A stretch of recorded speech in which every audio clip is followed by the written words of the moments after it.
जावे, काम बिगाड़े अपना और घोर नरक में जावे। जग से जाएगा अकेला, माता पिता से नाता तोड़ के। जग से जाएगा अकेला, माता पिता से नाता तोड़ के। चलो गुरु की सरनिया, दुनिया से नाता तोड़ के। चार जने मिल करके आए, करने लगे तैयारी। चार जने मिल करके आए, करने लगे तैयारी। कोई हाथ कोई पैर पकड़ कर दी ना हमें सवारी। कोई हाथ कोई पैर पकड़ कर दी ना हमें सवारी। सैया मत जाए अकेले, लाल चुनरिया ओढ़ के। सैया मत जाए अकेले, लाल चुनरिया ओढ़ के। चलो गुरु की सरनिया, जगवा से नाता तोड़ के। तो भैया संसार से नाता तोड़ो और प्रभु से नाता जोड़ो, तब तो काम बनेगा। अब पता चला कि आपने सुना तो बहुत से इलाज लाके और जही झरा के चल दी। जब तक दवाई खाओगे नहीं तो फायदा कहाँ से करेगी, ये बताओ। अच्छे डॉक्टर के पास गई, 700 रुपया फीस दी और दवा लेके आई, दवा उठा के कहाँ रख दी, अलमारी में। अब यही जब रही हो कि भैया डॉक्टर कुछ फायदेमंद नहीं दिखा, अब दूसरा डॉक्टर बदलेंगे।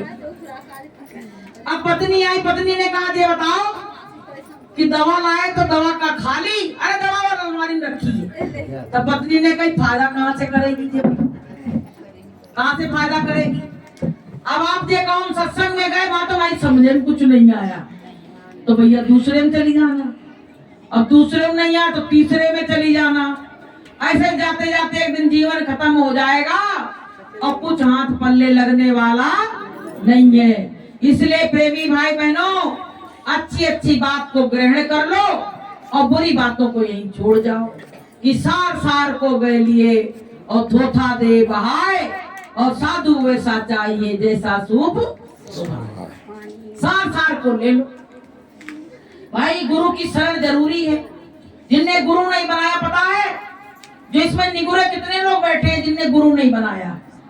सबने गुरु बना लिया, जिसने बना लिया वो तो अपना हाथ नीचे रखे, जिनने नहीं बनाया वो हाथ ने ऊपर कर दिए। बस एक जनी केवल, सबने गुरु बना लिए, तो ये तो बड़ी अच्छी बात है। तो पता है जिनने नहीं बनाया उनके लिए बात पता है। जय गुरुदेव नाम उस प्रभु उस परमात्मा का है। गुरु महाराज ने इसको 18-18 घंटे साधना करके जगाया कि नाम रहा संतन आधीना, और संत बिना कोई नाम ना चीना। संतों ने जगाया है, और इस नाम को जो जपेगा उसका कल्याण हो जाएगा। आप ये नहीं सोचो हमारा बच्चा छोटा है तो हम कैसे नाम लें। ये बताओ, बच्चा छोटा है तो आप लेटरिन जाते हो कि नहीं जाते, खाना बनाते हो कि नहीं बनाते हो, घर के काम कोई रुके हैं, खाना पीना रुका है, कुछ नहीं रुका, सोते हो कि नहीं सोते हो। तो केवल भगवान का भजन ही सबसे ज्यादा दुखदाई है, ये बताओ। हैं? जब तुम सारे काम को कर सकते हो तो तुम परमात्मा का नाम भी ले सकते हो। अगर हम नाम नहीं ले रहे हैं तो पता है क्या कहा गया है कि निगुरा मत रहियो और बिन गुरु हो नरक में ख्वारी। निगुरा मत रहियो बिन गुरु हो नरक में ख्वारी। निगुरा होता ही कांदा, निगुरा होता ही कांदा। खूब करे संसार को धंधा, खूब करे संसार को धंधा। भजन बिना पछतइयो बिन गुरु भजन बिना पछतइयो, बिन गुरु होई नरक में क्वारी। निगुरा मत रहियो, बिन गुरु होई नरक में क्वारी। भैया कहा कहा गया बिना गुरु के नरक में ख्वारी हो जाए, खराबी हो जाए। तो बताओ खराबी कराना चाहते हो? तो नहीं चाहते हो तो आ जाओ जल्दी मैदान में। आज से ही संकल्प ले लो यहीं पे बैठ के कि जय गुरुदेव नाम प्रभु का परमात्मा का है, और यही नाम कलयुग में काम कर रहा है, तो इसी नाम का हम भजन करेंगे। और भजन करोगे तो आपको सब सामने आ जाएगा, सब सामने आ जाएगा। देखो कहीं जाने की जरूरत नहीं है, कहीं भी जाने की जरूरत नहीं। लोग अपने पाले को बदल रहे हैं तो इसे ठीक नहीं कर रहे हैं। गुरु महाराज ने नामदान दिया है, गुरु महाराज ही तुमको पार ले जाएंगे। गुरु महाराज अपने सत्संग में कह रहे कि बच्चों तुम धीरज रखो, तुम्हारे जितने मित्र हैं यार हैं घर के सबको बुला लेना अंत समय में, लेकिन जब जय गुरुदेव नाम प्रभु का लोगे तो मैं तुमको मिलूंगा और मैं तुम्हारी मदद करूंगा। बोलिए प्रेम से। तो प्रेमियों हमको क्या नाम लेना है? जय गुरुदेव। तो जय नाम लोगे कि नाम जिसने लिया पार वो हो गए, नाम जिसने लिया पार वो हो गए, बाकी भव में पड़े के पड़े रह गए, बाकी भव में पड़े के पड़े रह गए। कहते हैं जिसने परमात्मा का नाम लिया वही पार हो गए, बाकी तो सब वही में डूब गए। तो प्रेमियों हमको डूबना नहीं है। अब ये नाम को आपने समझ लिया है, सत्संग की बहुत बड़ी महिमा होती है। जो एक कहा गया कि एक घड़ी आधी घड़ी आधियों में पुण्याद, और गोस्वामी संगत साधु की कोटि हरे अपराध। भाई आधी घड़ी का सत्संग। एक व्यक्ति ने कहा कि हमको भगवान का नाम लेने की मन तो बहुत होता है पर टाइम नहीं मिलता है। तो संत ने कहा भाई एक घड़ी का समय दे दिया करो। तो उसने कहा एक घड़ी तो बहुत काफी कह दिया महात्मा जी। तो बोले तो आधी घड़ी कर लिया करो। बोले आधी घड़ी बहुत होती है, हमारे पास इतना टाइम नहीं है। तो बोले उससे भी आधी कर लेना। तो बोले वो भी भाई बहुत ज्यादा है। तो महात्मा जी ने क्या कहा पता है? तो तू चुल्लू भर पानी में जाके डूब के मर जा, अगर इतना भी है तो जाके मर जा चुल्लू भर पानी में। बताइए जब तुम परमात्मा के लिए आधी से आधी में से आधी नहीं निकाल सकते हो तो तुम्हारा जीवन पाना बेकार हो गया। तो प्रेमियों ये मौका मिला है, अवसर है। जैसे ऑफर आता है ना, कहते बड़ी छूट चले बच्चे को थोड़ा चुप कर, तो क्या है अवसर मिला है। अब जैसे नौकरी निकलती तो बच्चे कितनी तैयारी करते हैं कि आज परीक्षा है, परीक्षा देने जाएंगे। ऐसे जो अवसर मिला है मनुष्य जीवन में सतगुरु से मिलने का, अब तुम इतनी जोर शोर की तैयारी करो, सुमरन ध्यान भजन करके, सत्संग सुन के और अपनी गुनाहों की माफी मांग के ऐसी तैयारी जोश और जुनून से करो कि गुरु महाराज तुमको परीक्षा में पास कर दे। बोलिए प्रेम से। ऐसे जोश और जुनून के साथ करना है। जैसे फौजी लोग होते हैं तो उनमें जोश और जुनून भरा जाता है, नहीं तो वो सरहद पे खड़े ना हो पाए। ऐसे प्रेमियों तमाम सत्संगी सो गए, सत्संग नहीं मिलते हैं, गुरु का दर्शन नहीं मिलता है, तो सोएंगे तो वही है। तो उनमें जोश और जुनून भरने की जरूरत है। और जोश और जुनून भर जाएगा, जैसे बच्चा कोचिंग जाने लगता है तो फिर से उसकी पढ़ाई सही से चलने लगती है। ऐसे आप लोग सत्संग में आते रहोगे तो आपका भी साधन भजन बनने लगेगा और आप लोग समय से साधन भजन करने लगोगे और मालिक की याद करने लगोगे। तो प्रेमियों ये बहुत अच्छा दरबार है, और इस दरबार को अगर कोई छोड़ के ठुकरा के जाता है तो बड़ा अभागा कहा जाएगा। बहुत अभागा जीव है जो इस दरबार को छोड़ के जाए। प्रेमियों दुनिया में लोग, संसारी लोगों को देखो तो तुमको दया आती है। तुम इंसान को ढूंढने जाओ तो एक इंसान मानव नहीं मिलेगा। मानव मिलेगा, मानवता नहीं, वो मानव नहीं। आजकल क्या हुआ, एक बार एक महात्मा जी थे, तो महात्मा जी क्या करते थे, सबको अपने यहाँ भोजन कराते थे। धीरे धीरे उनके यहाँ गरीबी आ गई, तो अब वो किसी को खुद के लाले पड़ गए तो दूसरे को क्या भोजन कराएंगे। तो महात्मा जी की जो पंडितानी थी, उनने कहा कि जाओ भाई बाहर कहीं नौकरी करो जाके, तो कम से कम पेट के लाले पड़ गए, भूखे मर रहे हैं, तो कुछ करो जाके।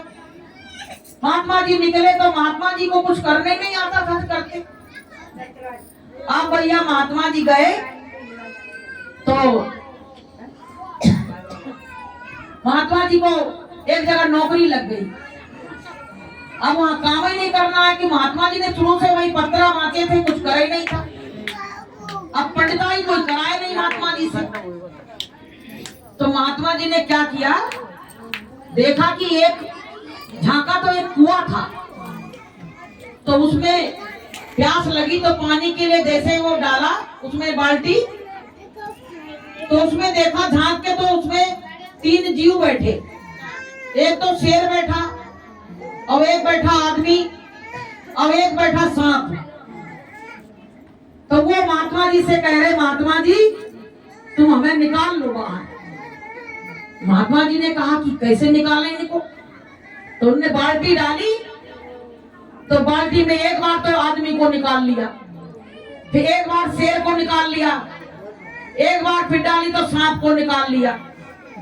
तीनों महात्मा जी ने कहीं निकलोगे तो हमें खा जाओगे और कुछ नहीं करोगे। अरे महात्मा जी हम कतई नहीं खाएंगे, तुम निकाल के तो देखो। निकाल लिया, अब प्रेमी तीनों निकल के आ गए। तो महात्मा जी से कह रहे, महात्मा जी तुमने हमारा बहुत साथ दिया, हम इस कुआं से कभी निकल नहीं पाते, मर जाते, और तुमने निकाला। जब तुम पे कोई मुसीबत पड़े, परेशानी पड़े, तो तुम मेरे पास आ जाना, हम तुम्हारी मदद करेंगे। लेकिन उन्होंने खाया नहीं, बोले हम वचन हार चुके हैं, हम तुमको खाएंगे नहीं। आप भैया क्या हुआ, महात्मा जी चले गए घर। तो महात्मा जी ने कही कि उन लोगों ने कही थी हम साथ देंगे, तो चलो परेशानी तो देखते हैं, साथ दे तो थोड़ा सा कुछ ले आए। तो क्या हुआ, जंगल में महात्मा जी जा रहे थे, तो एक शेर वहां एक का मर्डर कर दिया था। शेर ने एक व्यक्ति के, राजा के लड़के को मार दिया था, और 9 लखा हार पहने था वो लड़का, तो वही 9 लखा हार पड़ा, वही राजा का लड़का पड़ा, उन्हें खा लिया। शेर के पास जैसे गया तो शेर से कहीं बहुत परेशान है कुछ, तो शेर ले गया वहां जहां लाश पड़ी थी, बोले इसको ले लो तुम और ले जाओ बेच के अपना काम चलाना। अब भैया वो 9 लखा हार राजा के लड़का का था, तो इसका जो व्यक्ति था, वो आदमी जो निकाला था वो सुनार था, बोला अपने दोस्त के पास चले, उसने कहा था कि वक्त पे काम आएंगे। अब सुनार के पास गया, बोला जी 9 लखा हार है, इसको बेच के जो पैसा हो हमको दे दो, हम भाई खाने पीने बहुत परेशान है। अब वो देखो, जानवरों ने तो फ्रॉड नहीं किया, लेकिन इंसान ने कर दिया। जैसे 9 लखा हार देखा तो कहने लगे कि ये हम अगर राजा को दे आएंगे तो राजा हमको इसके एवज में बहुत बड़ा इनाम दे देगा। तो उसने उससे कहा तुम यहीं बैठो, अभी हम आ रहे हैं। वो जैसे राजा के पास गया तो राजा ने कही ये तो मेरे लड़के का हार है, ये तुमको कहाँ से मिला? बोले जो व्यक्ति लाया वो मेरी दुकान पे बैठा है, चलो हम उसको पकड़वाते हैं। अब भैया वो राजा ने अपने सिपाहियों को बुलवाया और उसको पकड़वा दिया। अब वो बेचारा बड़ा परेशान, अब उसको पकड़ के और बंदी बना दिया और बोले फांसी की सजा होगी। अब जब उसी में बैठा बैठा रो रहा, इसने सांप की याद करी, सांप की याद करी, सांप प्रकट हो गया वहीं पे, कहने लगा क्या बात है? बोले हमको कल फांसी की सजा सवेरे होना है और हम क्या करें? तो सांप ने कहा पता है, तुम चुप रहो, तुमको सजा नहीं करने देंगे, बिल्कुल सजा नहीं होगी। बोले कैसे? बोले हम जाके आज राजा के उसमें जाएंगे और हम राजा को काट लेंगे, लेकिन मरेगा नहीं राजा, हम तुमको उपाय बता देंगे। अब वो सांप गया तो राजा रानी वहां लेटे थे, उसके बीच में जाके राजा को काट लिया। 3-4 जगह काटा, बोला जहां जहां हम राजा को काटे तुम अपनी उंगली लगा देना, फिर राजा ठीक हो जाएगा, और उसका विष कोई और उतार नहीं सकता। अब भैया क्या हुआ, जैसे उसको सांप ने काटा, पूरे उसमें हल्ला मच गया कि राजा को सांप ने डस लिया, लड़का अभी 4 दिन पहले मरा था और राजा भी मर गया, अब क्या होगा? और रानी रोए खूब कस कस के। तो इसने कहा उसी में से जेल में थे कि सांप झाड़ने की दवा मेरे पास है, सांप झाड़ने की दवा मेरे पास है, जय रटे। तो लोगों ने कहा कि तमाम सांप झाड़ने वाले आए, किसी ने तो कुछ कर नहीं पाया, इसको भी जेल से निकाल के नेक झड़वा लो, हो सकता ठीक हो जाए। अब उसको लाए जब बुला के, तो उसने जैसे ही सांप को झाड़ा तो राजा उठ के बैठ गया। राजा उठ के बैठ गया तो राजा ने कहा कौन ने झाड़ा? बोले जे कैदी जिसको तुम मारने जा रहे थे, फांसी की सजा देने जा रहे। उसने कहा मेरा कोई दोष नहीं है, मैं तो जंगल में गया था, शेर ने हमको ऐसे ऐसे दिया था, मैंने किसी को नहीं मारा है। राजा ने कहा आधा राज इसको दे दो, आधा राज इसको दे दो। तो गुरु महाराज की कहानी सुनाते हुए कह रहे कि जानवरों ने साथ दिया, पशु पक्षियों ने साथ दिया, लेकिन इंसान ने ले जाकर उसको जेल में डलवा दिया। तो बताइए आज का इंसान कितना गिर गया है।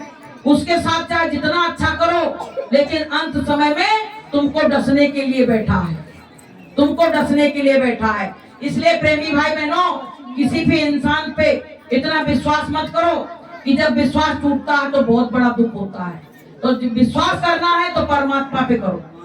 जीव जंतु एक बार तुम्हारा साथ दे देंगे, तुमसे प्यार कर लेंगे, लेकिन इंसान करने डस लेगा, तुमको डस लेगा। इसलिए प्रेमी भाई बहनों, गुरु की शरण में आए हो तो गुरु की शिक्षा लेके जाओ, अपने काम को करो तो तुम्हारे जीवन का बेड़ा पार हो जाएगा। घर में माता पिता है, उनका सम्मान करो, बुजुर्गों का स्वागत करो, यही मानव धर्म है। आजकल क्या मानवता घट गई है लोगों में, माता पिता की बात बच्चों को अच्छी नहीं लगती है। और संतों ने कहा है कि माता पिता और गुरु की वाणी और बिना विचार करिए सुख जानी। अगर माता पिता जो राह दे रहे हैं, गुरु दे रहे हैं, बिना विचारे वो काम कर लो, तुम्हारा सब परिणाम अच्छा ही होगा। तो प्रेमियों, माता पिता तुम्हारे बहुत बड़े खजाने हैं। बूढ़े बुजुर्ग हो जाते हैं तो तुमको पता, लोग क्या कहते, वृद्धाश्रम में डलवा दो। अब वृद्धाश्रम में तुमने डलवा दिया और घर की रखवाली के लिए चपरासी रखना पड़ा। आप बताइए, वो माता पिता तो तुमसे कुछ पैसा भी नहीं लेते थे, तुम्हारी रखवाली कर रहे थे दरवाजे पे बैठ के। अब वो जो आया है तुम्हारे घर की रखवाली करने के लिए, तुम्हारा कभी नहीं हो सकता है और पैसा भी देने पड़ेंगे। तो प्रेमियों, जब पेड़ सूख जाता है तो कितना भी सूख जाए तब भी थोड़ी बहुत छां तो देगा। ऐसे माता पिता कितने भी बूढ़े हो जाएं, फिर भी तुम्हारे घर का कल्याण चाहेंगे, तुमको कुछ ना कुछ छांव जरूर देंगे। इसलिए अपने माता पिता का निरादर मत करो। जो माता पिता का सम्मान करेंगे, उन्हीं पे परमात्मा खुश होगा, भगवान उन्हीं पे खुश होगा और दूसरों पे खुश होने वाला नहीं है। कि तेरे जीवन में खुशियां हजार आएंगी, तेरे जीवन में खुशियां हजार आएंगी। ले लो माँ की दुआएं, तेरे काम आएंगी। ले लो माँ की दुआएं, तेरे काम आएंगी, तेरे काम आएंगी। कहते हैं कि माता पिता की दुआ लो। अगर जिसने जिसने राम भी थे, भगवान थे, लेकिन प्रातः काल उठ के रघुनाथा और माता पिता गुरु रामायण माता, आपकी रामायण कह रही, वो भी अपने माता पिता को प्रणाम करते थे। आजकल के बच्चे तो गुड मॉर्निंग करते हैं। क्या गुड मॉर्निंग, कुछ नहीं, ये तो सब फॉर्मेलिटी के रिश्ते हो गए।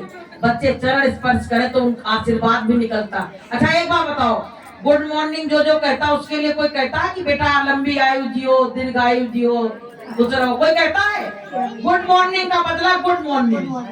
अब बताइए, ये अंग्रेजी इंग्लिश वर्ड ऐसे हैं कि इसका कोई मतलब नहीं है, लेकिन कोई कहता है कि राधे राधे, जय गुरुदेव, राम राम, कुछ भी कहता है तो उससे आदमी अच्छा, कम से कम राम का नाम दोबारा तो लेता है। तो आज की जो ये मॉडर्न सभ्यता चल गई है, ये बिल्कुल बेकार है, बिल्कुल बेकार है। पहले क्या होता था, लोग थिएटरों में जाते थे डांस देखने के लिए। आजकल लोग अपने वीडियो बनाने के लिए अपने बच्चों को गलत गलत बातें सिखा रहे हैं और उनकी रील बना रहे हैं कि हमारी ये रील वो हो जाएगी तो ये चैनल हमको पैसा देने लगेगा। बताइए, अपने उसके लिए, स्वार्थ के लिए अपने बच्चों का भविष्य बर्बाद कर रहे हैं। तो प्रेमियों, हमको सबको इसकी जरूरत है। इस सभ्यता की ओर ना जाके हम अपने गुरु की सभ्यता की ओर मुड़े, अपने भारतीय संस्कृति की तरफ मुड़े, तो हमारा जीवन सही रहेगा। नहीं तो सनातन चला जाएगा, खत्म हो जाएगा और कुछ बचने वाला नहीं है। तो प्रेमियों, सत्संग में सब बातें सिखाई जाती हैं। जीवात्मा परमात्मा के मिलन की भी बात बताई जाती है, माता पिता के सम्मान की भी बात बताई जाती है। सब बातें सत्संग में बताई जाती हैं, क्योंकि सत्संग एक ऐसी पाठशाला है कि यहाँ हर तरह तरह के यहाँ पे ज्ञान देने वाले लोग आते हैं, और जिसके मुंह से जो सुनोगे तुमको अलग ही मिलेगा, एक सी बात कोई नहीं बताएगा। तो प्रेमियों, इस पाठशाला में नाम लिखा लो, और जहाँ जहाँ सत्संग हो आप लोग आओ, तो आपको बहुत अच्छा आपका जीवन चमकेगा।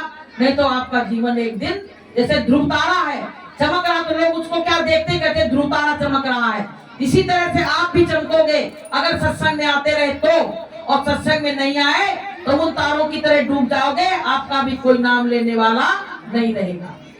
तो भैया, मेरी बाणी से अगर कोई गलत शब्द निकला हो तो अपनी बहन बेटी समझ के क्षमा करना। हम इस परमात्मा के आगे कुछ भी नहीं है, हम एक तिनका भी नहीं है, उनके चरणों की धूल भी नहीं है। प्रेमियों, ये अवसर परमात्मा ने दिया, पता नहीं क्या मालिक की मौज हुई जो हमको ये अवसर मिला। मालिक जैसी जिसकी सेवा चाहता है वैसी करा लेता है। तो मास्टर जी आए हैं, नहीं 10-15 मिनट अगर से, क्यों नहीं ठीक, समय हो गया क्या? 3:15 हो गए। 3:15